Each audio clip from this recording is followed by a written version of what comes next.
Welcome to the Defuse podcast with host Philip Grindell, CEO and founder of Defuse, a global threat and intelligence consultancy that blends psychology and intelligence to mitigate threats and risks to prominent people and brands.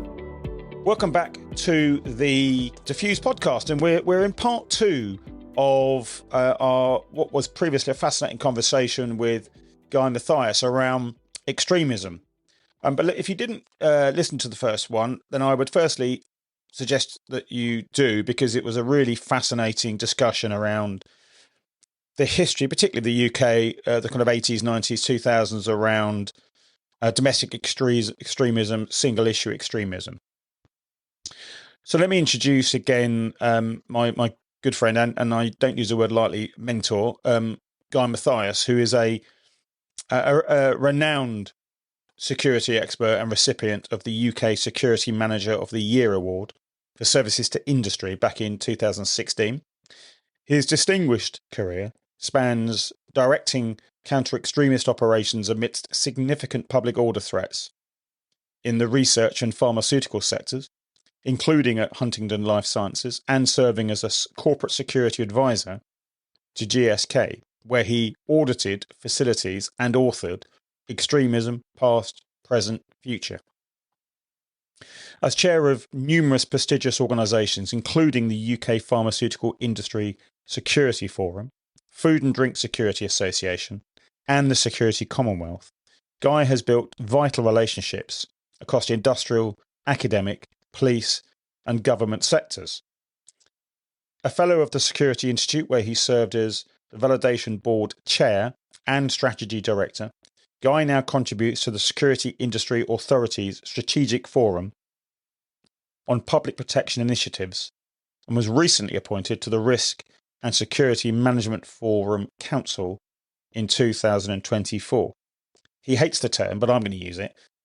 For me, he is one of the most significant and probably the kind of real influencer in the UK security industry, not because he set out to be it, but because of his, as you've just heard, his background, his wealth of knowledge, his experience, and his kind of sort of popularity around at certain events where you go. If it's a good event, you can pretty much guarantee he's going to be there, and everyone will know who he is. And I think many people, I know the influencer terms are kind of not one he wants, but many people try and be influencers. And I think in the modern age, that's kind of an industry in itself. But I think to be a real influencer, you just have to, it evolves. And Guy is certainly that. So the first podcast, we talked very much about Guy's history working in security, how he got into security, but more importantly, how he got into this area of combating the domestic extremism, which is an interesting term. And Guy talked about the difference between kind of extremism and terrorism, and whether that was a political term or a kind of technical term on the last podcast. But we're not going to waste any time because I think we're going to get into the nuts and bolts now of where are we now, 2025. Over the last, few years, we've seen a real rise in very targeted single issue extremist campaigns. And again, as always, we need to emphasize the fact that the vast majority of people that protest are decent, law-abiding people who have passionate views on whatever the subject might be, and are expressing their lawful right to protest about organisations, government policy, whatever it might be. But within those organisations, within those groups, there is a cohort of what I'm going to say quite dangerous individuals. And they are dangerous because they target organisations, governments, politicians, and individuals. And they seek to cause reputational, financial, psychological, and in some cases, physical harm. And I know the debate is being on about, are they terrorists? Well, I think in my view, they are terrorists. But that's up to other people to have different views. So, Guy, welcome back. Thank you for coming back. We talked last time around the history and some of the complex issues around around the intelligence picture, around the funding, the professionalism, the sophistication, the insider threat, the challenges. And I think it's worth saying the challenges that many security personnel face, notwithstanding the fact they're often not necessarily the highest paid people in the area, and I think often are not given the respect that they probably deserve from the public and from either other employees, because some of these people are very much the kind of the last line of defense when tackling and keeping all the people safe in an organization. So, it seems to me what we've got is a climate now where the defense industry is being targeted. We've got an ongoing campaign as we speak between Ukraine and Russia. We've got the Israeli government still bombing Palestine and Gaza and what have you. We've got various other kind of, I suppose you call it micro conflicts going on in Africa and other parts of the Middle East. So the defense industry is very much being targeted. We've got the discussion at the moment about the third runway at Heathrow now being re-energized, and I certainly have had personal experience of that. We've got the ongoing debates around oil and the environmental climate change and all those other issues that go on that. And then we've also got other single issue, smaller issues around subjects such as abortion or other topics like that. What do we need to learn now that maybe we've forgotten from the past and from your experience and background of tackling these issues? I thought I'd start with a nice, easy question. Thank you. Thanks, Phil. Good to be back. How do we do that? And it's so easy, yes. It's a definite one to look at from, I guess I would answer it initially by saying it has to be preparedness. It has to be getting ready for what could come around the corner.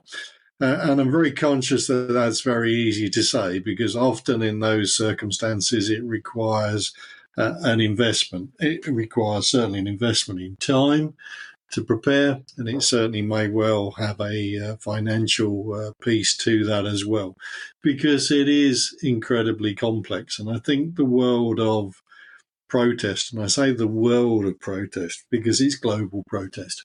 Global protest, you've just very eloquently outlined a series of issues that are affecting here in the UK, but they are global aspects of geopolitics that are ongoing and will be undoubtedly, even if resolved now, replaced by other geopolitical issues that will affect the UK.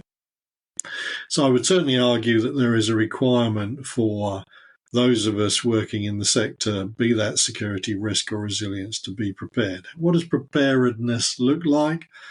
There's a very true concept of understanding where the risks are. So you would probably expect me to say, and certainly having had my last sort of 11 years working as an operations and risk director, build the risk register. I think there is a requirement to understand what the risk is. How do you capture those risks, identify those risks, calibrate and interpret those risks as well? So, yeah, risk register. Get out there, talk to other people who are running risk registers, try and learn from people as to what they're doing. Be agile and nimble around those risk registers, because it will be very easy potentially to build up literally a 3-figure sum of risks. So in the ideal world, what's those top 10? What are the top 20? And when I talk about agile or agility, it's making sure that they are revisited. So in addition to the risk piece as well, there has to be a governance piece that you regulate the risk register that's in play for you as well. But it's picking up where do you as an organisation or as a person that you're representing in an organisation, which areas do you sit in? Are you in a immediate area? So we've talked about armaments. Do you work in the defence industry in its many shapes or forms within the UK or globally? Do you work in life sciences? Do you work in oil and gas? Do you work in nuclear, albeit that protest against nuclear thus far seemingly is slightly moribund? I think there's an evaluation piece going on there. But what do you do around working in those areas? And then also to prepare, are you also involved in something that's part of the supply chain for some of these sectors that would be perceived as controversial and difficult to deal with? And that would be bridging perhaps the previous podcast we spoke about, but it's that transferable piece that goes on. And by transferable, I use the phrase transferable terror tactics, but it's also what was and is a primary target in protest. But when does it then become a secondary associated target group or a tertiary or a quaternary? Now, I'm sounding terribly eloquent, but it's that second line, third line, fourth line, and I've stopped then because I can never remember the fifth. I'm sure it's a pent-based one as well. But what you've got there is, and that comes down to if we take protests, particularly that are out there now with Palestine solidarity, you're getting a lot of very well-researched targeting going on. That's quite actually intimidating, quite threatening, quite hostile when you are the recipient or you are a collateral part of that particular targeting as well. So if you are then seeking to go to a armaments facility or a set of offices that are being targeted, and you're unfortunate enough to be going to those offices at the time, are you the recruitment firm that's involved in helping them pull people in? Are you the person taking in the water cooler? Are you the person taking in toilet rolls? Are you the person that's providing the catering opportunity for them? Are you doing the cleaning? Because one thing that history certainly in this subject does teach us, you will be targeted. And you will be targeted significantly because by association, by culpability, you are intending or are providing a service that is deemed to be part of something that's not acceptable to the people who are protesting against it. So the portentous comment there is, have you as the end user, let's call us the armaments organisation or the Office of Life Sciences, have you determined who are your service providers? What does your supply chain look like? What are you reliant upon that is an inconvenience? So if Philip and I doing this podcast are suddenly interrupted because our sandwiches can't be delivered because there's a Just Stop Oil protest going, or orange paint has been put over our prawn cocktail sandwiches, what are we doing to deal with that? That's okay, but then what are we doing if that person is attacked? Or what are we doing to secure the reputational damage that may well come from that? We can live without the prawn cocktail sandwich. Can we live without the necessary key elements of that supply chain piece? So if it is, ironically, an energy delivery, if it's our facility is still using a gas or oil-fired power system, but we can't get that in, and we have to then cease trading or cease work because of that issue. What's our mitigation plan? What's our resilience plan for that? Philip and I spoke offline about the recent outage and fire at Heathrow. That's, I believe, classified as a critical national infrastructure facility. Where was the resilience plan? And I think these are the questions that are being asked topically in the media now as to why didn't that resilience plan kick in, if indeed there was a resilience plan. I'm sure there was for the purposes of litigation. But certainly in terms of what we've got as supply chain, what's our critical supply chain? So have we identified again? So we're already talking about the need to have a risk register to establish what's the upcoming threat, what's the velocity and the impact and the trajectory of that risk to us. But that's not just directly to us. That's what's part of that supply chain. What's that supply chain look like? And people are part of your supply chain. So if your people are either as existing employees inhibited or petrified or threatened by not coming to work, the argument in today's world is, well, they work from home. But again, as talking around social engineering, have those people at work, have they already been identified as to where they may live, where they may work? What reasonable steps do we have in place to reassure people? And in a world of cyber threat, have we, as an organisation or as a company, carried out the due diligence piece in ensuring that they are fully aware of what they're dealing with? And that's the basic stuff that we all look for when we may deal with malware and or phishing attacks. But if we're then working in what is deemed to be potentially something that is deemed fit for protest in this country, are you taking appropriate measures because of your risk profile? So it's risk register, risk profile, analysing the supply chain, analysing your data vulnerability, and trying to understand that there is documented and well-rehearsed procedures whereby the bad guys, the bad girls are already getting this information. So what are you doing to reduce your heat map signature and your imprint in terms of the amount of information we can find out? Philip has been very kind in talking to me in his introduction about my background.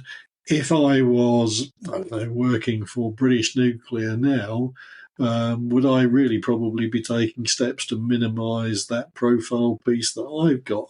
Because that's information about me. So you can harvest information potentially then to target me. So I think it's that awareness of where do we sit? What are we prepared to put out there into social media? Because social media, again, is phenomenal, as we know, in terms of the information that you can harvest. And we're all, in a good way, genuinely trying to provide an opportunity. By the way, here's my email address. Here's my contact details. Here's my LinkedIn. You know, the wonderful phrase even I've started using, hit me up on LinkedIn. You know, it's this concept that you're saying, yeah, it's okay. And we're already saying, and we're being told by various government agencies, well, be careful about that person whose link you accept from Southeast Asia or from Africa or even from just down the road. You know, I think, again, fascinatingly at the moment, if I'd have accepted a hit from somewhere in Great Yarmouth in a guest house, that too could have an impact on me in terms of where I might have to deal with it. I think you've touched on LinkedIn there. One of the things that always fascinates me is when people advertise they've got a new role. I've just, delighted to announce I've just started as the X at Y company or whatever. It's completely, and I can talk about, without naming the company for litigation purposes, much like you said, but I can remember dealing with someone where that exact scenario had happened, where they contacted, or a person purporting to be that person contacted the CEO's secretary to say, I've just started as a financial director. Oh, yes, lovely to meet you. I've lost the CEO's number. Can you share it with me? And yeah, of course, and of course, he wasn't who he said he was, but he did then get the CEO's phone number. And they effectively DDoSed the CEO's phone number and stopped him operating. So I think, you mentioned our social media and social engineering. What strikes me is, and I know you touched on this resilience piece, but we're in a climate, aren't we, where lots of our security is very technical now. And we rely a great deal on this technical ability. And we talked in the first podcast a little bit about insider threats. And I'd like to talk a bit more about that because, I think that's something that lots of people talk about. Probably few have the same level of expertise and experience in real time of you had. And how do you manage all those? You know, you talked in the last podcast around due diligence. But now, of course, due diligence is a whole different subject compared to what it was in the 1980s. So let's kind of touch again on the insider threat. And with your extensive background and history, what lessons can we learn? Can people learn from, okay, how do we stop there being an insider threat, if that's possible? Sometimes people will go out to be horrible, and that's a shock to the system, but people will do it. They'll either do it because they want to subvert their own personal reasons, and sometimes I don't think, certainly my experience of the insider threat, it was often about the ego, and not necessarily about the cause. And fascinating to relate and think about people who sort of literally did a 180. So infiltrating to protest against a particular type of issue that they felt they had, and then almost became a cause célèbre in terms of turning around and saying, well, actually, look at me, and you can now learn lessons. So it's poacher gamekeeper type territory as well. I think in today's world, and it's very interesting, again, having stepped out from a large corporate, and even if you look at sort of my role, and you pointed out about not naming, but I have to sort of name because we're supposed to be a security company. But if you think about some of the work I'm trying to do with Dardan as a strategic advisor, when you step into a very different sector that hasn't got the resource of large corporate, and I came from very large corporate, it's the challenge is, so what, I guess, sorry, Philip, I guess, what are you saying? What group are you working in? What size organisation are you working in? If it's a small entity or an SME, what's your resource? Again, what's the funding budget? Have you persuaded the CEO or the CFO what money you need to attribute to the budget? Where's your planning for the budget that goes into security, risk and resilience? So that should be part of what's the insider threat. So is there an education piece around that? Can you persuade people and articulate the threat that could be there? Who in those groups, whether it's small, medium or a large corporate or an organisation such as the military and policing, who has responsibility for dealing with the insider threat? Is there a step up for people to acknowledge that there is a phrase that is called the insider threat? And what, again, are people looking at to try and prepare against that as well? So all the things you would expect me to say are there. You know, it's to have a policy at the risk of being bureaucratic. Is there a policy for insider threat? Is there a policy for pre-employment screening? What's the standard that you're going to adhere to for a pre-employment screening perspective? And what questions will you be asking people who come to work for you? Is it determined in terms of the role? Is it determined in terms of the discipline for the role that they are applying to? And have, again, you established that you are part of the armaments industry or the oil industry or life sciences? Or actually, if you're none of those, are you part of that supply chain that we've touched on, or are you a service provider in any shape or form to another organisation that could be targeted?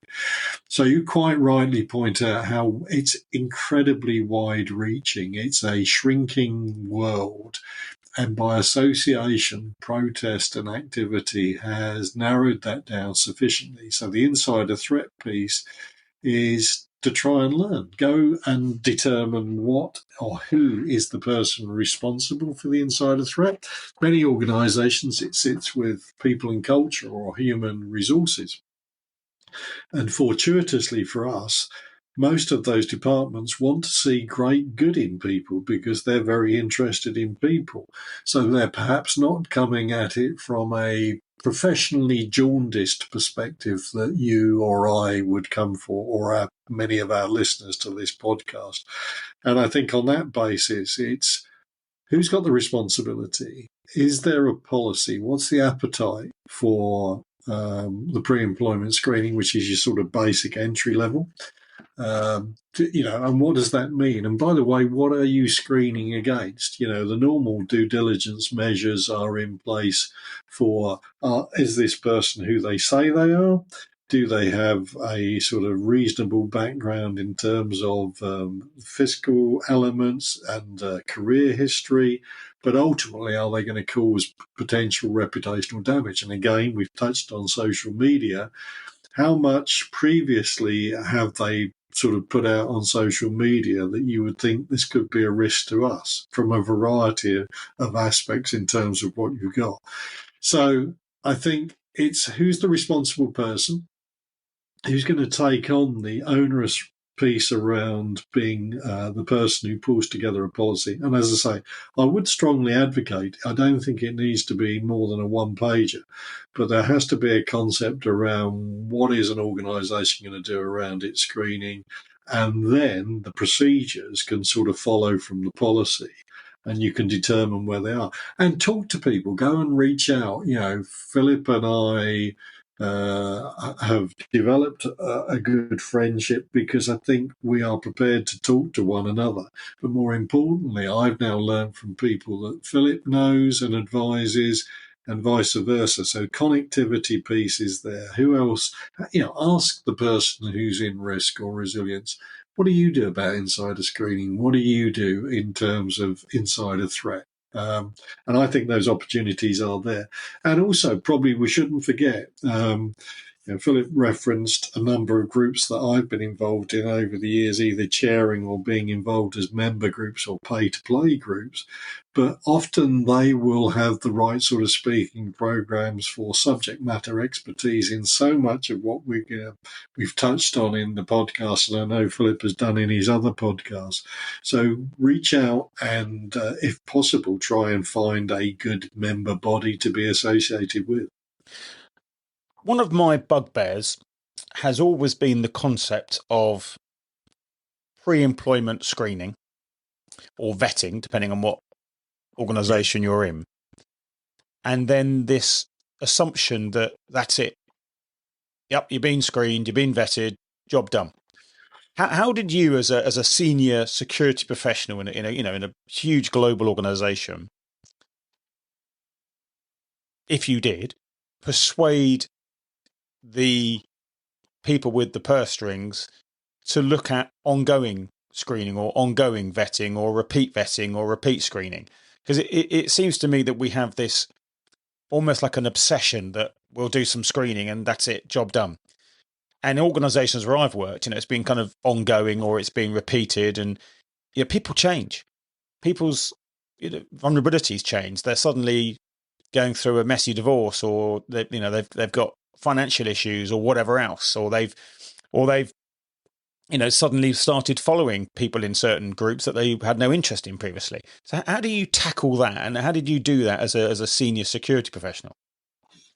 You're right, and you've outlined it. It's challenging because, again, it's sometimes based around a financial perspective of, because it's a snapshot in time, isn't it, Philip? Your check, your validation is that snapshot in time. It's the old piece around trying to ensure that the driving licence has been updated if any points have gone onto the driving licence, and has that been declared in the annual return within a corporate for you to drive company vehicles?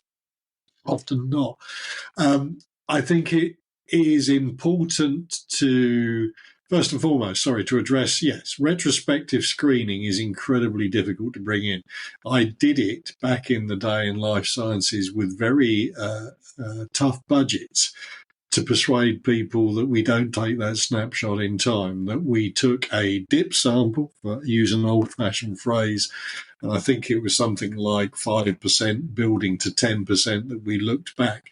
We looked at people who might move to a role whereby the risk element was exceeded. So I spoke about people possibly working, within stores or procurement who might move into a more frontline activity.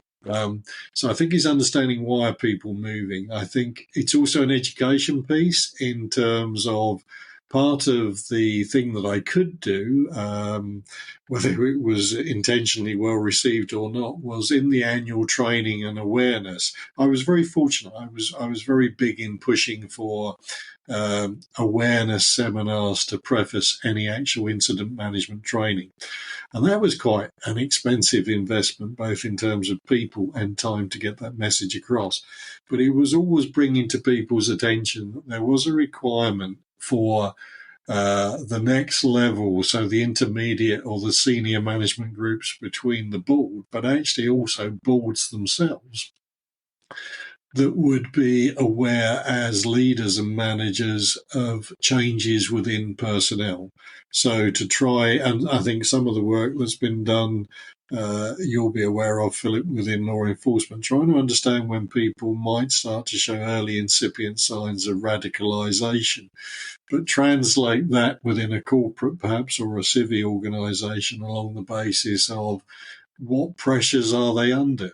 So it's making sure that managers have those coffee point conversations and immediately putting an asterisk in there and saying that's difficult because often now we've got people working from home. So the coffee point conversation is always a good point to start with when you're in the office or the environment you're working in physically. But actually, do you have those check-ins on a Teams call? You know, is it a file or a Zoom call? Is it a 5-minute conversation? More difficult to read. So that's understanding the people that work for you, with you, as colleagues, as the people that you're responsible for. What changes to the piece you outlined in the question? What's changing in their dynamic in terms of how they approach things? Are there obvious signs of strain, stress, fatigue? And how may that affect them? How would that potentially, again, trying to get that risk register piece going and that risk profile without being exhaustive, is that going to change? You know, are they the person putting the widget on the atomic weapon? And is that an obvious one that we need to look at? So I do think it's trying to get the message out there to colleagues and managers that you have that responsibility to be aware, first and foremost, of people's mental health and well-being and physical well-being. But how does that then potentially impact what could affect you as an organisation? Then trying to get to, often you would expect me to say, the chief financial officer, to say, I'd like to have this conversation with you because I'd like to have some more money. And then I'd like to get that money budgeted. And then I'd like to talk to the HR director or the people and culture director to say, oh, I'm thinking about doing some retrospective checks. And also trying to advance the argument that says, you pay me to be, in a good way, your natural police person and cynic. I want to continue to do that for you in my role and responsibility, whilst at the same time engendering a belief that everybody is not who they say they are, and in the course of their employment may change the person narrative as to who they say they are, what they believe in, or what they may feel passionate about enough to potentially subvert and damage the very people that they work for. And we can also talk about disaffected actors, because disaffected actors, to your point, if I've been passed over, if I haven't had the pay review or the bonus review that I've had, and I'm working in a small firm in Louisville and saying, well, we produce widgets for the Albanian defence industry, I can compromise that, and that will teach them, won't it? Yeah, and that's a huge market in itself, isn't it? The kind of disaffected employee, or even the former employee who's been sacked. What about the next level when we're talking about, and I've dealt with these specifically around extremist groups who target the C-suite? Yeah, C-suite, deep joy. It's that ability to engage with the C-suite. People often say this to me at many conferences I go to, and I've always answered by the fact that I've been fortunate, or I think fortunate generally in my career. I've generally always had access to the C-suite. Now, sometimes that's been at the invitation of the C-suite. Sometimes that's been because I'm me. So as a well-known nag, I utilise those. And we talked about tea point meetings or coffee point meetings, touch points. I always use, or did use in certainly in my corporate career, the ability to talk with people. So for as far as I was concerned, it was an egalitarian approach. We're all created equal, I believe, and we are all have the ability to talk to one another. Now, understandably, the C-suite in today's world are incredibly busy, incredibly pressured. But there are opportunities. There are opportunities whether you are a early worker at the office, or you're on some training course, or you're in some touch point piece, or it's an evening thing, or you've seen them in the car park. And it's brokering the relationships which are, hi, how are you, Philip? How's your wife? Or what's going on with the family? But actually, before you get to those points, oh, nice car, nice bicycle. Oh, you look a little bit, oh, you've gone to the gym. Oh, yeah, you do this. So it's establishing those areas of touch point. And from that, I think you can start to find universal areas of conversation that then engender that ability to say, thanks. Anyway, by the way, I'm thinking about putting on this week, or I'm thinking about an annual training exercise, or I'd like to raise a heightened awareness of what the outside world could do to us. And it could be geographical location. You may be, I know I've talked already about, are you working in a potentially environment where there is protest that could be there, or are you part of the supply chain? It could be as simple. In a previous life, I sat between one facility that would now and has been targeted by Palestinian solidarity, and I sat between another one that was in life sciences. So even if my facility and my people were not deemed to be controversial or being targeted, guess what? We could potentially be bracketed by being associated, or on the same business park, or in the same geographical location as well. So it is important to get that investment, and by investment from C-suite, both financial, but also the approval or the agreement to say, again, we can have a policy for what we need to do and how we respond to the issues that we may have to face. Do you think, in your experience, they understand or recognise perhaps that they are a target? Yes and no. I think the yes will depend sometimes, obviously, on the particular sector that they work in. I think there is often a pressure that develops because they're high earning, high pressured roles that they've got. They don't have time to think about whether they are at risk or whatever. But I do think, again, that's part of a gentle persuasion and a gentle education piece. And I think it can be incremental as well, Philip. I think it can start from, well, let's review our travel policy, because we've got here the standard elements. You won't all, as a executive board, travel on the same plane for obvious reasons. I get that concept without patronising them? Do you get the same concept that you're not going to go in the same minibus into London for a night out with the board, or you're going to go onto the same carriage in a train? It's that element around travel. Are you going to countries of high risk?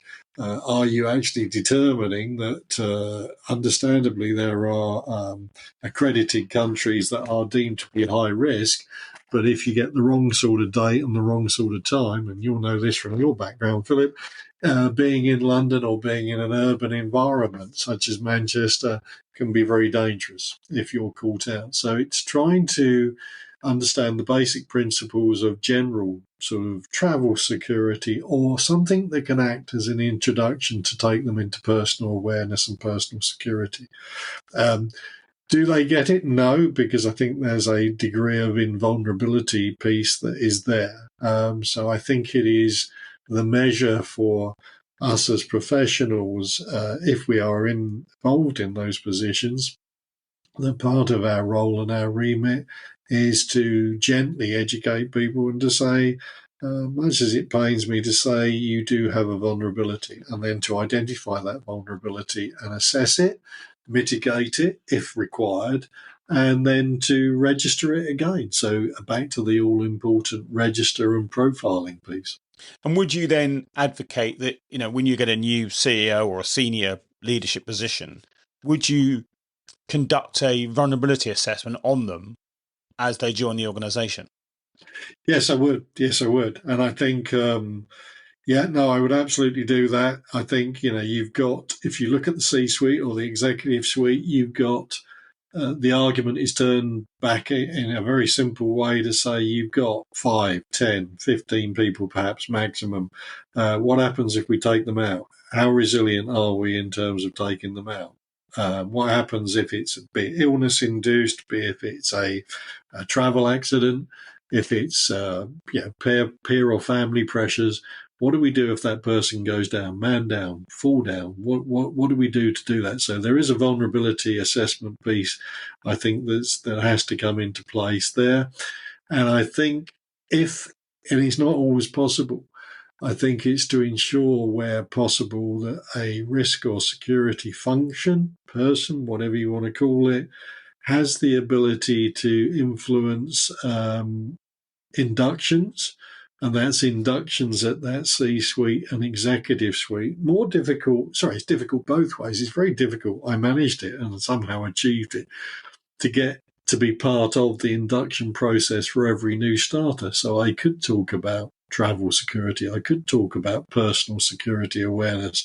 I could talk about some of the associated risks that I felt were part of then working for a multinational. So I'm okay. Yeah, lucky me, I was able to achieve that. But the bigger picture and the bigger challenge to your question is, could I persuade those E-suite people to do it? And even if there was resistance, or there is resistance formally to that, that then comes to me what is part of being a pretty reasonably good professional in doing this. You then take control of the narrative.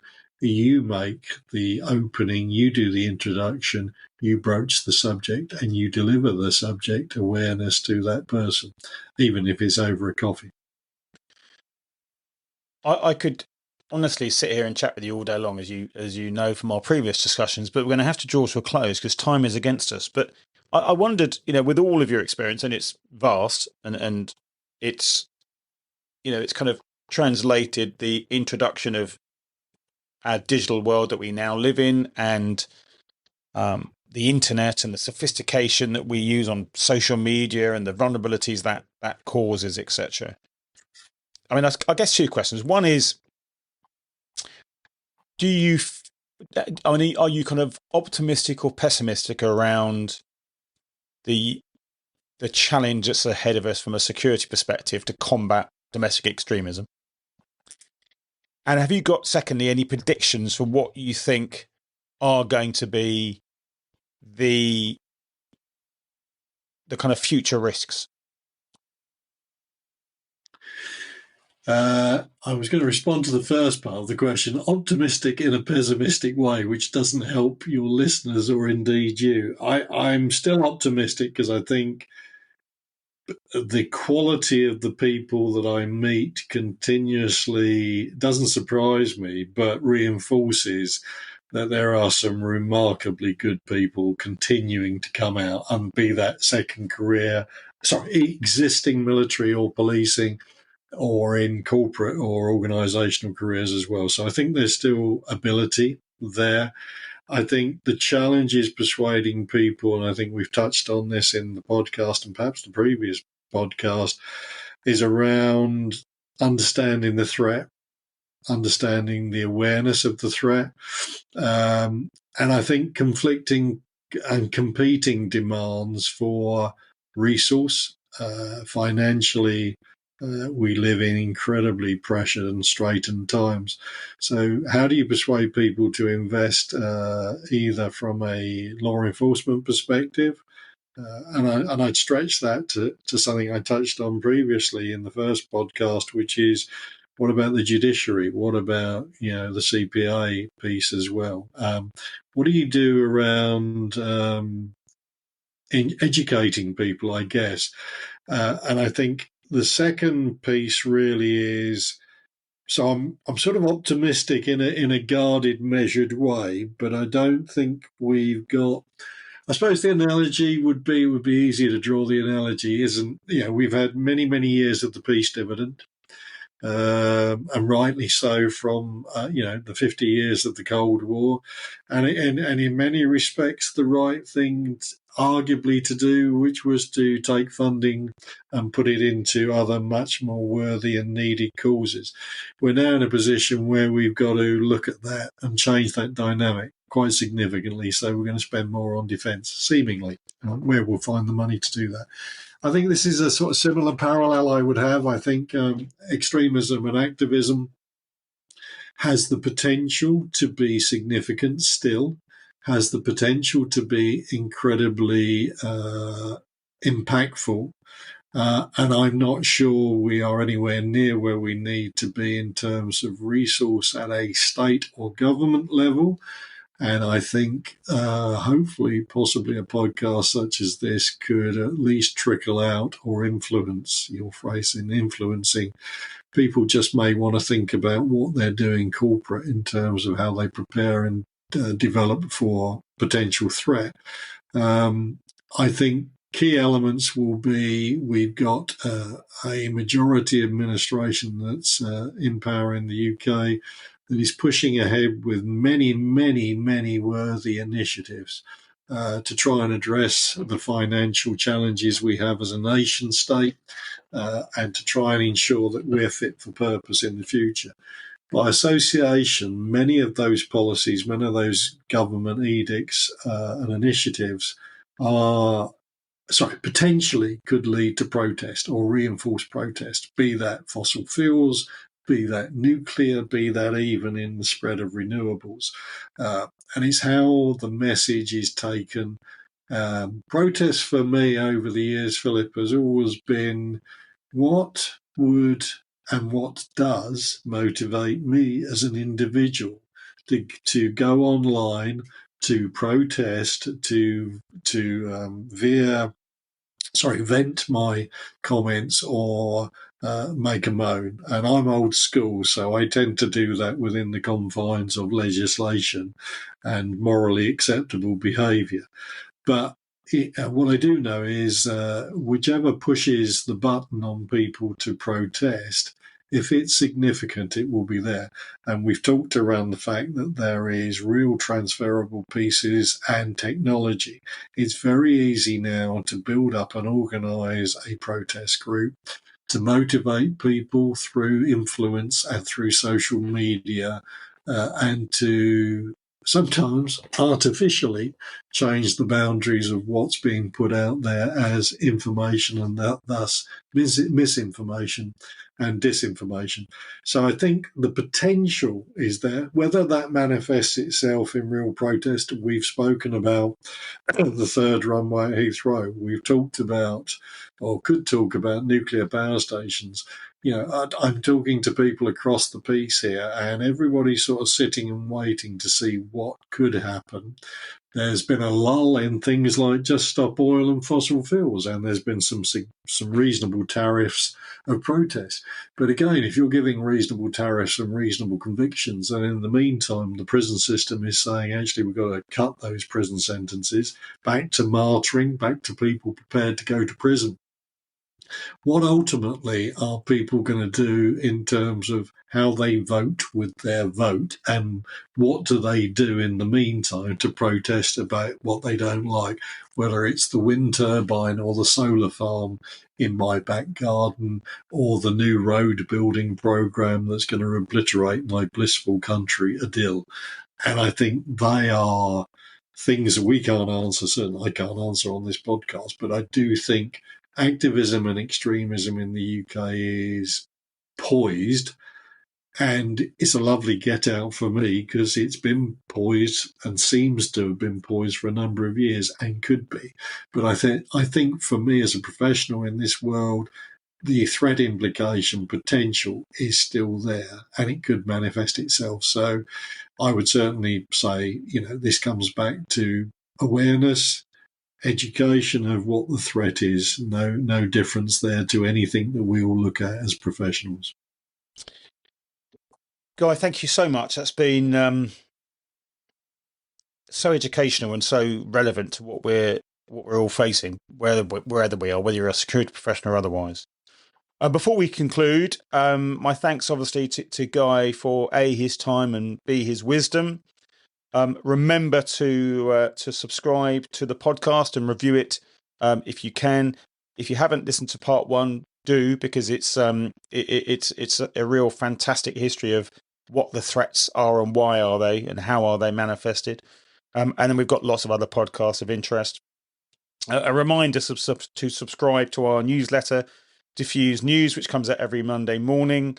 And I look forward to seeing you all again and hearing you again in the next podcast. But for now, Guy and Mathias, we will make sure that a Guy's LinkedIn profile, etc., are on the show notes. So if anyone wants to make contact with him, I would highly, highly, highly recommend, if anything in this conversation grabbed your attention or was making you think, actually, I need a conversation, get in touch with Guy, because he's a worthy consultant in this area. So for now, Guy, thank you very much. Thank you, Philip. Thank you for listening to the Defuse podcast with host Philip Grindell, CEO and founder of Defuse. Please rate, review, and subscribe on your favorite podcasting platforms.